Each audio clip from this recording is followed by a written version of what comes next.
வணக்கம் நண்பர்களே, நம்ம ஆஸ்கியா கார்டனில் இன்றைக்கி என்ன வீடியோ பார்க்க போகிறோன்னு பார்த்தீங்கன்னா, முந்திரி பழம் பறிக்க போகிறோம். அதை தான் இந்த வீடியோவில் பார்க்க போகிறோம்.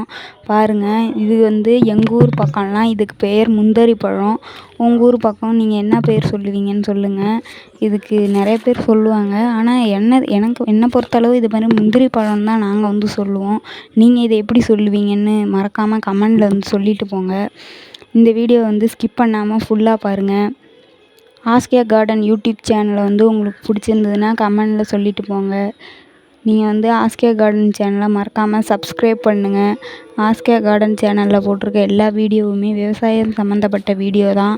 நெக்ஸ்ட் வீடியோ பார்த்திங்கன்னா, ஆஸ்கியா கார்டனில் கத்தரிக்காய் செடியை பற்றி நிறையா பேர் கமெண்டில் கேட்டிருக்காங்க. அதனால் நெக்ஸ்ட் வீடியோ கத்தரிக்காய் செடி வீடியோ தான் அப்லோட் பண்ண போகிறேன். அதையும் பார்த்திங்கன்னா மறக்காமல் பாருங்கள். நம்ம முந்திரி பழம் எப்படி இருக்குன்னு பார்த்துட்டு சொல்லிட்டு போங்க. நம்ம முந்திரி பழம் பார்த்திங்கன்னா, முந்திரி பழத்துலேயே பல ரகம் இருக்குது. நம்மளது பார்த்திங்கன்னா நார்மலான முந்திரி பழம்னு தான் சொல்லுவாங்க. வியத்திரிலாம் கிடையாது. பாருங்கள், இந்த முந்திரிக்கு நாங்கள் மருந்து கூட அடிக்கலை, எதுவுமே பண்ணல. இருந்தாலும் நல்லாவே காய்ச்சிருக்கு. முந்திரி மரத்தில் பார்த்திங்கன்னா, இந்த பூலாம் கருகாமல் இருக்க, பூலாம் கொட்டாமல் இருக்கிறதுக்கு நீங்கள் என்ன மருந்து அடிப்பீங்க அப்படின்னு சொல்லிட்டு போங்க. இதுக்கு என்னென்னலாம் நீங்கள் பயன்படுத்துவீங்கன்னோ மறக்காமல் சொல்லிட்டு போங்க. பாருங்கள், நம்ம முந்திரி மரம் எப்படி இருக்குன்னு. அப்புறம் நிறைய பேர் பார்த்திங்கன்னா, நான் பேசுகிறது சில வீடியோவில் புரியலன்னு சொல்லியிருந்தீங்க. பார்த்திங்கன்னா, இது ஃபோன்லேயே ரெக்கார்ட் பண்ணி போடுறது தான். நம்மள்ட்ட மைக்லாம் கிடையாது. அதனால் போன வீடியோவுக்கு இந்த வீடியோவில் கொஞ்சம் தெளிவாகவே கேட்கும். நல்லா கேட்குதான்னு கமெண்ட் பண்ணி சொல்லிட்டு போங்க.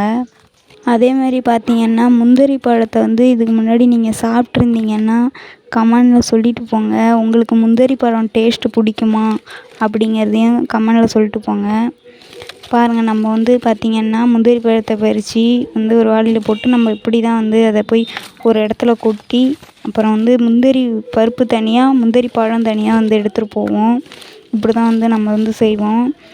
முந்திரி பழம் பார்த்திங்கன்னா, இந்த சம்மர் டைமுக்கு அதை சாப்பிட்றது ரொம்பவே நல்லதுன்னு சொல்லுவாங்க. நம்ம வெயில் அதிகமாக இருக்கிறதுனால இந்த முந்திரி பழம் சாப்பிட்றதுனால கொஞ்சம் குளிர்ச்சியாக இருக்கும் அப்படின்னு சொல்லுவாங்க. இந்த சம்மர் டைமுக்கு பார்த்திங்கன்னா முந்திரி பழம் சாப்பிட்லாம். அதனால் எதுவும் ஆகாது. முந்திரி பழம் அதனால தான் கரெக்டாக சம்மர் டைம்லேயும் அது கிடைக்கும். பார்த்திங்கன்னா, எப்பயுமே முந்திரி பழம் சீசன் பார்த்திங்கன்னா ஜூன் வரை மட்டும்தான் இருக்கும். சில மரம் ஜனவரியிலேயே காய்க்க ஆரம்பிச்சிடும். ஜனவரி டு ஜூன் இதுதான் பார்த்திங்கன்னா முந்திரி பழம் சீசன். அதுக்கப்புறம்லாம் பார்த்திங்கன்னா முந்திரி பழம் கிடைக்காது. இந்த சீசனில் தான் இது காய்க்கும். இது வெயில் காலத்தில் தான் அதிகமாகவே பயன்படுத்துவாங்க. வேறு ஏதாவது முந்திரி பழத்தை பற்றி தகவல் தெரிஞ்சால் நீங்களும் கமெண்டில் சொல்லிட்டு போங்க. இந்த முந்திரி பழங்கள்லாம் பார்த்திங்கன்னா ரொம்பவே ஈஸியாக அப்படியே டச் பண்ணாலே பார்த்திங்கன்னா கீழே விழுந்துரும். அவ்வளோ லேசாக தான் இருக்கும். பார்த்திங்கன்னா, பழம் கொஞ்சம் பெருசாக இருந்தால் தானாகவே அது கீழே விழுந்துரும் வெயிட் தாங்காமல். அவ்வளோ லேசாக தான் இருக்கும். பார்த்திங்கனாலே தெரியும். நம்ம போய் இப்படி கையை வச்சாலே அது ஆட்டோமேட்டிக்காக அப்படியே கீழே விழுந்துரும். அவ்வளோ லேசாக இருக்கும் முந்திரி பழம். நீங்களும் முந்திரி பழம்லாம் பறிச்சிருக்கீங்களா அப்படின்னு கமெண்டில் சொல்லிட்டு போங்க. நான் பார்த்திங்கன்னா நெக்ஸ்ட்டு டைம் முந்திரி பழம் பறிக்க போகும்போது லைவாக வீடியோ போடுறேன். முந்திரி பழம் உங்களுக்கு பிடிச்சிருந்ததுன்னா நீங்களும் அந்த லைவை பாருங்கள். நம்ம முந்திரி பழம் எப்படி காய்ச்சிருக்குன்னு. இது பார்த்திங்கன்னா, இது ரெட் கலர் முந்திரி பழம் காய்க்கிற மரம்.